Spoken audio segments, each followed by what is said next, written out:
ఇది మన యాస మన భాష మన ఎఫ్ఎం ఆకాశవాణి ఆదిలాబాద్ 100.2 మనస్సు నిండా. అంబటాల సంగతులు కార్యక్రమంలో ఇప్పుడు విందాం భేటీ శీర్షికన జోగినుల జీవన పరిస్థితులు మార్పు కోసం చేస్తున్న కృషి ఈ అంశం గురించి రచయిత్రి సామాజిక కార్యకర్త వి శాంతి ప్రబోధతో ముచ్చట. వారితో ముచ్చటిస్తున్నారు సుమనస్పతి రెడ్డి. శాంతి ప్రబోధ గారు నమస్కారం అండి. నమస్తే అండి. మీరు రచయిత్రిగా గత 15-20 సంవత్సరాలుగా తెలుగు సాహిత్యంలో మంచి పేరు తెచ్చుకున్నారు.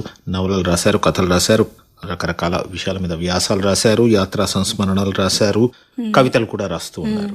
అయితే అంతకు ముందు మీరు నిజామాబాద్లో ఉన్న జోగినుల విషయంలో ఎక్కువగా పనిచేసిన, జోగిని వ్యవస్థను ఎదుర్కోవడానికి, జోగినుల జీవన పరిస్థితులను మెరుగుపరచడానికి గొప్ప కృషి చేసిన సంస్కార సంస్థలో పనిచేశారు. అక్కడ అంటే మీ నేపథ్యం ఏమిటి? అసలు మీరు నిజామాబాద్కు వెళ్ళి ఈ సంస్థలో పనిచేసే అవకాశం మీకు ఎట్లా దొరికింది? నా నేపథ్యం అన్నప్పుడు నేను పుట్టింది వరంగల్ జిల్లాలో అండి. తర్వాత బాల్యం అంతా జరిగింది ఆదిలాబాద్ జిల్లాలో ఓ అడవంచి పల్లెలో లక్సరిపేట దగ్గరలోని బుద్దిపల్లి అనే గ్రామం అనమాట. అక్కడ పెరిగాను. అక్కడ మేము చదువుకోవడానికి వసతులు లేవు. అమ్మ దగ్గరే 3వ తరగతి వరకు చదివాను. తర్వాత ఒక పక్క గ్రామా నుంచి ఒక పంతుల్ని మాట్లాడి పిలిపించి అందరి కోసం, ఒక 15 మంది పిల్లల కోసం ఒక చిన్న గుడిసె వేసి ఆ గుడిసెలోనే మాకు పాఠాలు చెప్పి ఏర్పాటు చేశారు.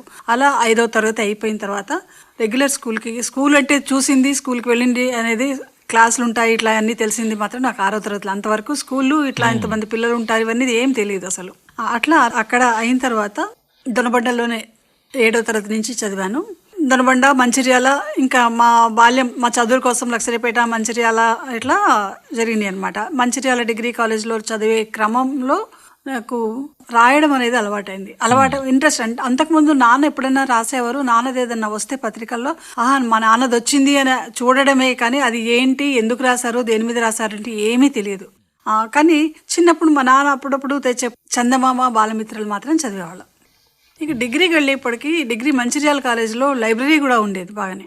ఆ లైబ్రరీ పుస్తకాలు తీసుకోవడం, చదవడం చాలా ఎక్కువైంది. దానికి తోడు మా అమ్మ కూడా నవల్స్ చదివేది. మా తాతగారు నవల్స్ తెచ్చి లైబ్రరీకి ఇచ్చారు లక్సరిపేటలో. ఆ నవల్స్ చదవడము, మేము క్లాస్ పుస్తకాలు చదువుకుంటే మా అమ్మ కూడా పరీక్షలు ఉన్నట్టు నవల్స్ చదివేది. ఆ వాతావరణం చదివే వాతావరణం ఉండేది ఇంట్లో. మా నాన్న చదివేవారు, అట్లా చదివే వాతావరణం ఉండేది, మేము చదివేవాళ్ళం. అలా చదవడం అలవాటైంది. రాయడం వచ్చేప్పటికి ఫస్ట్ రాసింది ఓటు గురించి ఒక కవిత. అది లక్సరిపేట నుంచి తెలుగు నిజరూపం అనే ఒక పక్షపత్రిక వచ్చేది అప్పట్లో. ఆ పత్రికకి సరదాగా రాశాను ఓటు గురించి. ఆ ఎలక్షన్స్ ఉన్నాయి, దాని ముందు ఓటు గురించి రాశాను అనమాట. ఓటును అమ్ముకోకూడదు అనే ఉద్దేశంతో రాసిన కవిత అది. ఆ తర్వాత వ్యాసాలు రాయడం అలవాటైంది. ముఖ్యంగా ఆంధ్రప్రభలో వచ్చే మహిళా ప్రభలకి ఎక్కువగా వ్యాసాలు రాశాను అప్పట్లో. అవన్నీ కూడా నేను సీరియస్గా తీసుకుని రాసిన రచనలు కాదు, సరదాగా రాసినవే. కాకపోతే ఇప్పుడు చూసినప్పుడు మహిళల గురించి అప్పుడు రాసినవి కూడా చూస్తే, ఇప్పుడు వెనక్కి తిరిగి చూసుకుంటే మహిళల గురించే రాసాను అని అనిపిస్తుంది. ఆ తర్వాత నేను పెళ్ళై వర్ణి వచ్చాను. వచ్చిన తర్వాత హేమలత అలవణం గారు స్థాపించిన సంస్కార్ చెల్లి నిలయం అనే. మీరు డిగ్రీ చేశారు, తర్వాత జర్నలిజం కూడా చేసిన తర్వాత మీ వివాహం జరిగి వర్ణికి వచ్చాను. వర్ణి వచ్చిన తర్వాత ఒకే క్యాంపస్ లో, ఇది నిజామాబాద్ జిల్లాలో బోధన్ బాన్స్వాడ మధ్యలో ఉంటుంది వర్ణి అనే గ్రామం. అక్కడ ఒక క్యాంపస్ లో చెల్లి నిలయం అనే ఒక బోర్డు, అప్పుడు తెలుగుదేశం పార్టీ ఉండే తెలుగుదేశం పార్టీ బోర్డు, అట్లాగే నాస్తిక మిత్ర మండలి బోర్డు, 3 ఉన్నాయి. అసలు ఏంటివి అనేది అడిగినప్పుడు మా ఆయన చెప్పారు అనమాట. చెల్లి నిలయం అంటే నాస్తిక మిత్ర మండలి అంటే అర్థమవుతుంది, తెలుగుదేశం పార్టీ అంటే అర్థమవుతుంది, చెల్లి నిలయం ఏంటి అసలు అన్నప్పుడు జోగిన్ల గురించి, జోగిన్లు అంటే ఎవరు అది తెలుసుకోవాలని ఉత్సాహం కలిగింది. అప్పటికే నేను జర్నలిజం చేస్తున్నాను కాబట్టి జర్నలిజం స్టూడెంట్గా నాకు అవన్నీ తెలుసుకొని ఇంటర్వ్యూ చేయాలనిపించింది. ఎవరు హేమలత అలవణం గారు అప్పుడు వచ్చున్నారని తెలిసింది. ఆవిడని కలిసి ఇంటర్వ్యూ చేయడానికి వెళ్ళాను. అప్పుడు విషయాలు ఇంకా చాలా ఎక్కువగా నాకు జోగిని వ్యవస్థ గురించి తెలిసాయన్నమాట. తెలిసి కానీ అప్పుడు కూడా నేను చెయ్యాలి, వాళ్ళతో కలిసి పని చేయాలి అనేది అనుకోలేదు. తర్వాత అనుకోని పరిస్థితుల్లో మళ్ళీ అక్కడికే వెళ్ళాను. నేను అక్కడ చేయడం జరిగింది. అంతకుముందు మధ్యలో కొంతకాలం జర్నలిస్ట్గా నిజామాబాద్లోనే పొద్దు కేకల్లో కొన్ని రోజులు చేశాను. అక్షరాస్యత ఉద్యమంలో అక్షర నియోలిటరేట్స్ కోసం అక్షర కిరణం అనే పత్రిక వచ్చేది. ఆ పత్రికకి జర్నలిస్ట్గా వర్క్ చేశాను. ఆ తర్వాత మళ్ళీ వర్ణి వెళ్లాల్సి వచ్చింది. అదే వర్ణిలో మళ్ళీ మీరు ఈ సంస్థలో చేశారు. ఏ రకాల బాధ్యతలు మీరు నిర్వహించారు సంస్కారాలు? సంస్కార్లో మొదట నేను వెళ్ళినప్పుడు జోగిని రిఫార్మేషన్ అండ్ రిహాబిలిటేషన్ కార్యక్రమాల్లో భాగంగా నేను ఒక కోఆర్డినేటర్గా పనిచేశాను. ఆ తర్వాత క్రమంలో ఆ జోగినులతో పనిచేస్తున్న సమయంలో అసలు వాళ్ళ కేస్ స్టడీస్ అవన్నీ రాసేవాళ్ళం. అవి రాస్తూ ఉంటే చాలా బాధ అనిపి అసలు మనుషుల జీవితం ఇంత హీనంగా ఉంటుందా, ఇంత వ్యధ ఉంటుందా మనిషి జీవితంలో అనేది చాలా బాధ అనిపించేది ప్రతిరోజు వాళ్ళ రాసినప్పుడు తెలుసుకున్నప్పుడు. ఆ తర్వాత ఆ కార్యక్రమాలతో పాటు నిజామాబాద్ జిల్లాలో గ్రామాల వాళ్ళు జోగిన్లని ఎప్పుడూ కూడా జోగిని అని మేము పిలిచేవాళ్ళం, అనేవాళ్ళం కాదు. వాళ్ళని గ్రామాల్లో చాలా హీనంగా పిలిచి మాట్లాడడము అనేది ఉండేది. వాళ్ళకి ఒక పేరు ఉందని మర్చిపోయిన సమయంలో మేము వాళ్ళని చెల్లి అని పిలవడం అలవాటైంది. అది హేమలత అల్వణం గారు ఆ రకమైన పిలుపు ఇచ్చారు వాళ్ళకి. అందరూ కూడా కార్యకర్తలందరూ కూడా చెల్లి అని పిలవడమే అలవాటు. అట్లా వాళ్ళని చెల్లి అని పిలిచేవాళ్ళం అనమాట. అయితే గ్రామాల్లో వాళ్ళు మీరు ఎప్పుడు పనులు ఏం చేసినా చెల్లెళ్ళ పిల్లలకైనా మాకు చేయరా అని అడిగేవారు. అంటే మేము కూడా పేదవాళ్ళం కదా, మాకు కూడా చేయాలి కదా, మాకు కూడా అవసరం ఉంది మీ సహాయము అని అడుగుతూ ఉన్నప్పుడు హేమలత లవణం గారు వాళ్ళు ఆలోచన చేసి ఇంకా వేరే సంస్థల ద్వారా కార్యక్రమాలను రూపొందించారన్నమాట. ప్లాన్ ఇంటర్నేషనల్ అనేది ఒక ఇంటర్నేషనల్ డెవలప్మెంట్ ఏజెన్సీ. వాళ్ళ సహకారంతో నిజామాబాద్ జిల్లాలో 7 మండలాల్లోనూ చాలా గ్రామాల్లో వర్క్ చేస్తాం. దాదాపు స్పాన్సర్ ఫ్యామిలీసే 7,000 పైన ఉండేవి. ఆ గ్రామంలో ఉండే మిగతా ఫ్యామిలీస్ అన్ని కూడా ఈ బెనిఫిట్స్ పొందాయి అనమాట. అంటే జోగిన్లతో పాటు ఇతర పేద ప్రజల కోసం కూడా కార్యక్రమాలు చేసాం. సరే, అయితే మీరు అక్కడ ఎన్ని సంవత్సరాలు పనిచేశారు సంస్కార్లో నేను దాదాపు 20 ఏళ్ళు పైన పనిచేశాను. ఇప్పుడు వెనక్కి తిరిగి చూసుకుంటే అంటే 20 ఏళ్ళు అంటే ఏ సంవత్సరం నుంచి ఏ సంవత్సరం వరకు? నేను 93 నుంచి పనిచేశాను. 15 వరకు ఉన్నాను అక్కడ. 2015 దాకా ఉన్నారు. సరే, అయితే ఇప్పుడు 2015 వరకు మీరు ఆ సంస్థలో పనిచేసి తర్వాత ఆ సంస్థ మూతపడింది. జోగిని వ్యవస్థ మీద వాళ్ళు చేసిన పని కూడా చాలా ప్రభావం చూపింది. మొత్తం మీద జోగిని వ్యవస్థ అసలు ఏ స్థాయిలో ఏ రకంగా ఉండేది? సంస్కార వర్ణిలో పనిచేసిన కాలంలో జోగిని వ్యవస్థను ఎదుర్కోవడానికి, దాన్ని తగ్గించడానికి, ఆ వృత్తి నుంచి ఆడవాళ్ళని స్త్రీలను బయటికి తీసుకురావడానికి జరిగిన ప్రయత్నాలన్నీ ఎంత సఫలమయ్యాయి? ఇవాళ అసలు జోగిని వ్యవస్థ పూర్తిగా నశించిందని చెప్పవచ్చునా? ఇలా కొద్దిగా ఒక విహంగ వీక్షణలాగా చెప్పండి క్లుప్తంగా. జోగిని వ్యవస్థ గురించి చెప్పాలంటే ఖచ్చితంగా జోగిని వ్యవస్థ ఇప్పుడు నిజామాబాద్ జిల్లాలో లేదని చెప్పొచ్చు. అసలు జోగిని వ్యవస్థకి జోగిని చట్టం తేవడంలో సంస్కార కృషి చాలా ప్రధానమైన కృషి. అది జోగినిల దగ్గరికి వెళ్ళి వాళ్ళ ఇళ్లకి వెళ్ళి సర్వే చేయడానికి వెళ్ళినప్పుడు వాళ్ళు కార్యకర్తల్ని దూషించిన క్షణాలు చాలా ఉన్నాయి మాకు.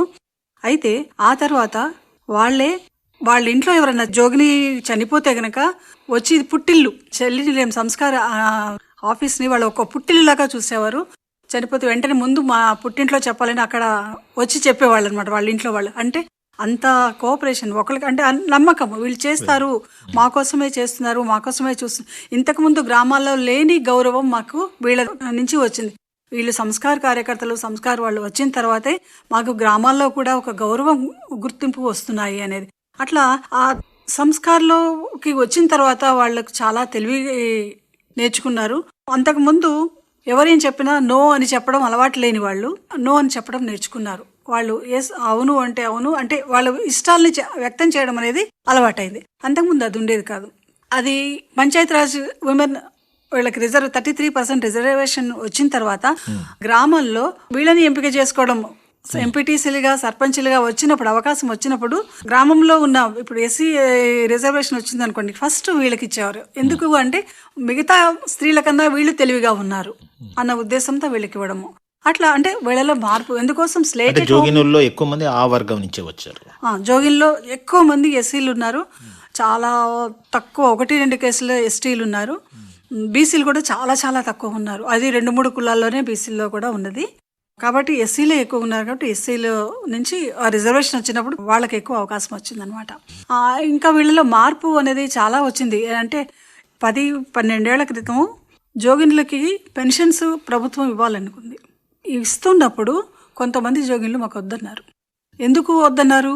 మేము ఇప్పుడు జోగిన్లుగా ఐడెంటిఫై అవ్వట్లేదు, మేము మీ ఇళ్లలో స్త్రీలు ఎలాగో మేము కూడా అంతే, కాబట్టి మాకు ఆ పెన్షన్ వద్దు అని చెప్పారు కొంతమంది స్త్రీలు. అది వాళ్ళ ఆత్మగౌరవం. అది అట్లా అంటే ఈ పిల్లల్లో వచ్చిన మార్పు అంటే జోగిన్లతో పాటు జోగిన్లకి ఆ మార్పు రావడంలో చాలా కృషి ఉంది వెనకాల.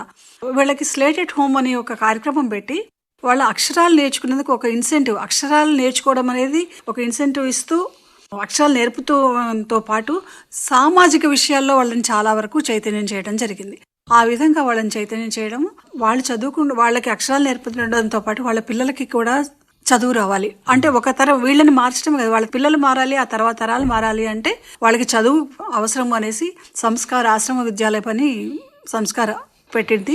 అక్కడ పిల్లలు చదువుకున్నారు. అక్కడ నుంచి ఒక అమ్మాయి సంస్కార్ చేసే కార్యక్రమాల ద్వారా అమెరికా వరకు వెళ్ళింది, తర్వాత ఆఫ్రికా వెళ్ళింది. ఎలా వెళ్ళగలిగింది అంటే అక్కడ వాళ్ళలో వచ్చిన చైతన్యం. నిజానికి గ్రామంలో ఆ అమ్మాయి అంటే ఇండియాలో ఒకే ఒక్క అమ్మాయి సెలెక్ట్ అయింది. ఆ అమ్మాయిని తీసుకుని నేనే వెళ్ళాను అమెరికాకి అప్పుడు. అయితే గ్రామాల్లో అప్పుడు ఏం చెప్పారంటే, ఈ అమ్మాయిని వీళ్ళు అమ్మేస్తున్నారు, సంస్కార్ వాళ్ళు అమ్మేస్తున్నారు, మీరు జోగిని ఇది వద్దన్నారు కానీ వీళ్ళు ఇంకో రూపంలో తీసుకెళ్తున్నారు అని చెప్పి వాళ్ళని చాలా భయపెట్టారు. ఒకవైపు అలా జరిగింది. ఇంకోవైపు పిల్లలు ఒక డాక్యుమెంటరీ చేసేటప్పుడు డాక్యుమెంటరీ చేయడం కోసం అంటే పిల్లలే ఒక డాక్యుమెంటరీ చేసినప్పుడు వాళ్ళు నిర్మిస్తున్నప్పుడు అది వాళ్ళు జోగిని సమస్యను ఎంపిక చేసుకున్నారు. ఆ ఎంపిక చేసుకున్నాక వాళ్ళు జోగినుల దగ్గరికి వెళ్ళి కావలసిన సమాచారం సేకరించిన క్రమంలో వాళ్ళు ఏం చెప్పారంటే, అక్క మీ జీవితం ఏంటో మాకు తెలుసు, అలాంటి జీవితం ఇంకొకళ్ళకి ఉండకూడదు, మళ్ళీ ఇంకెవరికి రాకూడదు, అందుకని మేము మళ్ళీ ఒక చిన్న సినిమా తీస్తున్నాం అక్క, మాకు మీరు చెప్పాలక్క అన్నారు. అప్పుడు వాళ్ళు ఒక ఆవిడ ఏమందంటే, ఈ సంస్కార అక్కయ్యలు ఆ అమ్మ వీళ్ళందరూ ఆ జీవితం పాత జీవితాన్ని బొందబెట్టమని చెప్పారు, మళ్ళీ ఇప్పుడు తోడుతున్నారు ఎందుకు అనుకున్నాం. సరే తమ్మి మీరు అడిగారు కదా, మళ్ళీ ఇట్లాంటిది రాకూడదని అంటున్నారు కదా, అందుకే సరే తమ్మి అనేసి వాళ్ళు ఒప్పుకొని అందులో ఆ డాక్యుమెంటరీలో యాక్ట్ చేశారు. మొత్తం మీద ఒక 20 ఏళ్లలో ఆ వృత్తి నుంచి, ఆ హీనమైన వృత్తి నుంచి ఆ స్త్రీలను బయటికి తీసుకురావడమే కాకుండా ఆ కుటుంబాల పరిస్థితులను కూడా పూర్తిగా మార్చేసి వాళ్ళు మిగతా సమాజంలో తలెత్తుకొని తిరిగే అంత పెద్ద మార్పుని సాధించగలిగారు. గొప్ప విషయం. అయితే మొత్తం మీద జోగిని వ్యవస్థ తెలంగాణలో కానీ ఇంకా ఇతర ప్రాంతాల్లో కానీ తెలుగు ప్రాంతాల్లో కానీ ఇంకా జోగిని వ్యవస్థ ఉందా, ఉంటే ఏ స్థాయిలో ఉందంటారు? అంటే ఇదివరకట్లాగా జోగిని వ్యవస్థ అయితే లేదండి. ఎందుకంటే చట్టం వచ్చింది, చట్టం గురించి అవగాహన కలిగించడం ఒకటి జరిగింది.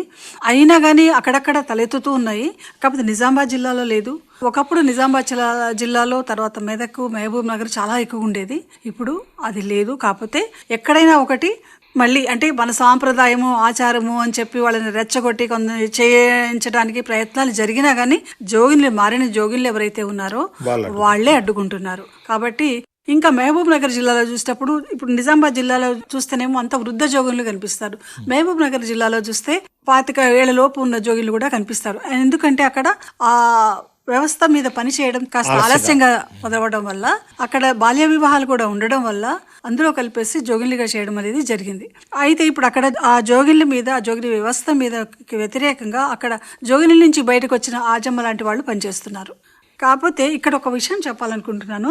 ఒకవైపు ఇట్లా ప్రభుత్వ పథకాలు, సంస్థలు పనిచేశాయి. కానీ ఇంకోవైపు నుంచి కొన్ని సంస్థల వాళ్ళు నేను ఆస్ట్రేలియాలో చూస్తాను, వీళ్ళని చూపించి వీళ్ళు దేవుడి పేరు మీద ఇండియాలో జరుగుతున్న ఒక అనాచారము వీళ్ళకి ఫండ్ రైజ్ చేస్తున్నారు. ఇట్లాంటివి కూడా జరుగుతున్నాయి. కాకపోతే అలాంటి వాటిని అడ్డుకోవాల్సిన అవసరం ఉంది. ఇంకా ఈ వ్యవస్థ కొనసాగుతున్నట్టుగా చూపిస్తున్నారు. సరే, అయితే నేను నవల రాసడానికి ఈ జోగిని వ్యవస్థ, మీరు జోగిన్ల మీద రాసిన నవల గురించి కూడా మనం మాట్లాడుకుందాము. అది ఒక భాగం అండి. మీరు సంస్కారంలో పనిచేయడం మీ జీవితంలో ఒక దశ. మీరు అక్కడ ఉండగానే కొన్ని రచనలు చేశారు, కానీ అక్కడ సంస్కార నుంచి మీరు విరమించుకున్న తర్వాత సంస్కార సంస్థను మూసేయడం కూడా జరిగింది. ఇంకా వాళ్ళు చేయాల్సిన పని పూర్తయింది అన్నట్టుగా. ఆ తర్వాతే మీరు ఇప్పుడు సాహిత్య రచనల్లోకి పెద్ద ఎత్తున పూర్తి సమయం దాని మీద వినియోగిస్తూ మీరు రచయిత్రిగా మంచి పేరు తెచ్చుకున్నారు. అనేకమైన రచనలు మీరు చేశారు, నవలలు రాశారు, కథలు రాశారు, మిగతా విషయాలు కూడా నేను ఇంతకుముందు చెప్పినట్టుగా యాత్రా సంస్మరణలు ఇలాంటివన్నీ చేశారు. ఇట్లా రచయితగా మీరు మీ జీవితాన్ని కొనసాగించాలని, ఆ రంగంలో కృషి చేసి రచయిత్రిగా స్థిరపడాలనే ఆలోచన మీకు ఎప్పుడు కలిగింది? ఇది సహజంగానే జరుగుతూ వచ్చిందా? అది సహజంగానే జరుగుతూ వచ్చింది. ఎందుకంటే నేను రచన అంటే మొదటి పుస్తకం నేను భావవీచికలు వేశాను, చైల్డ్ రైట్స్ గురించి రాసిన. అప్పుడు ఆ సందర్భంలో గురించి చెప్పండి. భావవీచికలు 2 టీనేజ్ అమ్మాయిలు కలిసి ఉన్న వాళ్ళు విడిపోయిన తర్వాత అంటే వేరే వేరే ప్రాంతాలకు తల్లిదండ్రుల ఉద్యోగరీత్యా వాళ్ళు వేరే వేరే ప్రాంతాలకు వెళ్ళిపోయినప్పుడు వాళ్ళ భావాలని ఒకరికొకరు పంచుకుంటారు. అవన్నీ కూడా బాలల హక్కుల నేపథ్యంలోంచి వచ్చినవి. అయితే నేను అవి రాయడానికి మొదట లేఖ రాయడానికి కారణం మా అమ్మాయి. ఎందుకంటే తను స్కూల్ నుంచి వచ్చిన తర్వాత ఒకరోజు అసలు పేరెంట్స్ పిల్లల్ని ఎందుకు కనాలి అని ప్రశ్న వేసింది. నాకు షాకింగ్ అనమాట. ఇదేం ప్రశ్న అసలు ఇట్లా అడిగింది అనేసి. ఏంటి అంటే వాళ్ళ స్కూల్లో ఒక ఫ్రెండ్ వాళ్ళ మదర్ సూసైడ్ చేసుకుంది, వాళ్ళ ఫాదర్ అసలు ఎప్పుడు కుటుంబాన్ని పట్టించుకోడంట. ఇప్పుడు ఈ పిల్లల గతి ఏంటి, వాళ్ళ అమ్మ చనిపోయింది, వాళ్ళ నాన్న పట్టించుకో, వీళ్ళ గతి ఏంటి అని తను వేసిన ప్రశ్న అనమాట. అప్పటికే నేను బాలల హక్కులతో పిల్లలతో దగ్గరగా పనిచేస్తున్నప్పుడు నన్ను చాలా ఆలోచింప చేసింది. మొదట అది నాలో ఉన్న నా భారాన్ని తగ్గించుకోవడానికి ఒక లేఖ రూపంలో రాశాను. ఆ తర్వాత ఇంకా పిల్లలతో కన్సల్టేషన్స్ చేస్తూ ఉన్న క్రమంలో ఆ కన్సల్టేషన్స్ నుంచి వచ్చిన విషయాల్ని లేఖ రూపంలో పెట్టాను. అవి భావవీచికలుగా వచ్చింది. దాన్ని ILO అండ్ ఆంధ్ర మహిళా సభ వాళ్ళు వేశారు ఆ పుస్తకాన్ని. అలా భావవీచికలు అది మీకు మంచి పేరు కూడా తెచ్చింది. ఇది ఒక నిర్దిష్టమైన సామాజిక ప్రయోజనాన్ని ఆశించి మీరు చేశారు. ఆ తర్వాత మీరు జోగిన్ల గురించి మీరు రాసిన నవల, అది కూడా సంస్కారాలు ఉన్న సమయంలో రాశారు. నవల రాసేంత తీరిక మీకు ఎట్లా దొరికింది? నిజానికి అప్పట్లో నాకు అసలు తీరిక లేదు. ఇంట్లో అంటే మాకు ఆఫీస్ మళ్ళీ టైం టు టైం వెళ్ళి వచ్చే జాబ్ కాదు నేను చేసింది. నేను సామాజిక సేవా రంగం కాబట్టి ఉదయము సాయంత్రము మేము గ్రామాలకు వెళ్ళాలన్నా, అక్కడ ఉండే వాళ్ళతో మాట్లాడాలన్నా, ఏం చేయాలన్నా ఎక్కువ సమయం సాయంత్రాలు ఉండేది. అందుకని అప్పుడు కుదిరేది కాదు. కాకపోతే నేను నవల రాయడానికి ప్రేరేపించింది పిల్లలు చేసిన ఒక డాక్యుమెంటరీ కాబట్టి అది నేను రాయలేకపోతున్నానే ఈ విషయాన్ని బయట సమాజానికి తెలియాలి అంటే నేను తెలుసుకున్నాను. అంటే నేను ఈ చుట్టుపక్కలే తిరిగినా కానీ నాకు తెలియలేదు విషయం అంతాను. కానీ బయట సమాజానికి తెలియదు కదా, ఈ అవస్థ గురించి తెలియాలి ఇలాంటిది అనేసి అప్పుడు రాయడం మొదలుపెట్టాను అనమాట. రాయడానికి నేను ఎంచుకున్న టైము తెల్లవారుజామున. ఆ టైం తప్ప నాకు వేరే ఆల్టర్నేట్ లేదు. అట్లా రాస్తూ వచ్చాను. అది అంటే నవల రాద్దాం అనుకోలేదు. నేను ఒక కథ రాస్తూ వెళ్ళాను. పెద్ద కథ అవుతుంది అని అనుకున్నా, కానీ రాస్తూ వెళ్తే అది నవల అయిపోయింది. రాస్తూ ఉన్న క్రమంలో ఇంకా అనేక సందేహాలు వచ్చిన వాళ్ళ సందేహాలను తీర్చుకోవడం కోసం మళ్ళీ జోగిని చెల్లెళ్ళతో మాట్లాడడము ఇట్లా జరిగింది. అలా ఆ క్రమంలో ఇప్పుడు ఈ నవల దొరుకుతుందా?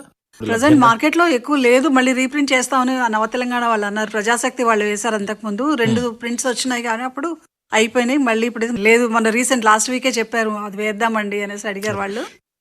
ఇంతవరకు భేటీ శీర్షికన జోగినుల జీవన పరిస్థితులు మార్పు కోసం చేసిన కృషి గురించి రచయిత్రి, సామాజిక కార్యకర్త వి శాంతి ప్రబోధతో ముచ్చట విన్నారు. వారితో ముచ్చట పెట్టినరు సుమనస్పతి రెడ్డి. ఇది మన యాస, మన భాష, మన FM. ఆకాశవాణి ఆదిలాబాద్ 100.2 మనస్సు నిండా.